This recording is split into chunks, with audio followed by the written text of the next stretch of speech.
After Srila Prabhupada left, 11 of our God brothers began accepting disciples, and some of those God brothers ran into difficulty. And then it brought up this whole question of, are they pure devotees, or how could they be pure devotees at the same time they ran into difficulty? And are there any pure devotees in ISKCON?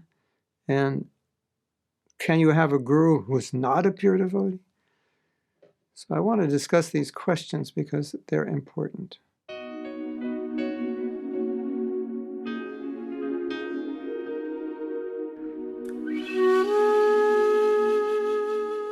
Must you have a guru who's a pure devotee?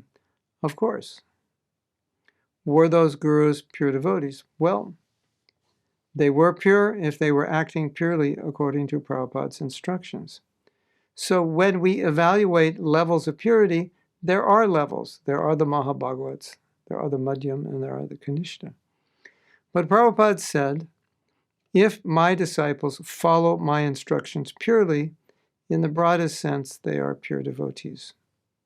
Interesting, right? Now, when some of those pure devotees had difficulty, then what were they? Well, they were pure devotees, and now they're not purely following Prabhupada's instructions. So Prabhupada was defining pure devotional service not as one's specific qualification or specific elevation in Krishna consciousness, but following his order, and the empowerment comes from following his order. And in that sense, they are pure because the order is pure, and they purely executed the order without, if we purely execute the order without any desire for name, fame, adoration, material progress, etc., liberation, then they are pure. So there were some devotees who were saying, there are no pure devotees in ISKCON.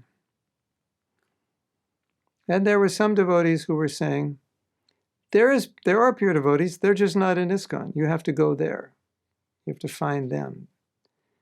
And other devotees were saying, there's no pure devotees in ISKCON, and there's no pure devotees anywhere. You just have to take shelter of Prabhupada. He's the only one. And, everyone will get initiated by him. So there were two different strategies, but the same basic idea that ISKCON was lacking in pure devotees. But that wasn't what Prabhupada said. Now, of course, we don't want to minimize mistakes. We don't want to minimize fall down. But Prabhupada was defining pure devotee in a different way. And he defining in a way in which all his disciples were defined as pure devotees as long as they were following his instructions without material motivation. They were also pure. And that's how Krishna consciousness spread all over the world, in spite of us so-called not pure, not Mahabhagavats. Definitely, that's a definite fact.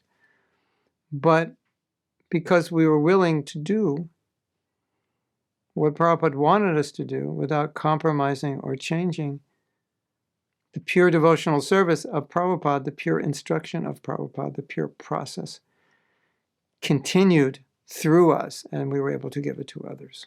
So, are there pure devotees in ISKCON? Yeah, lots of them.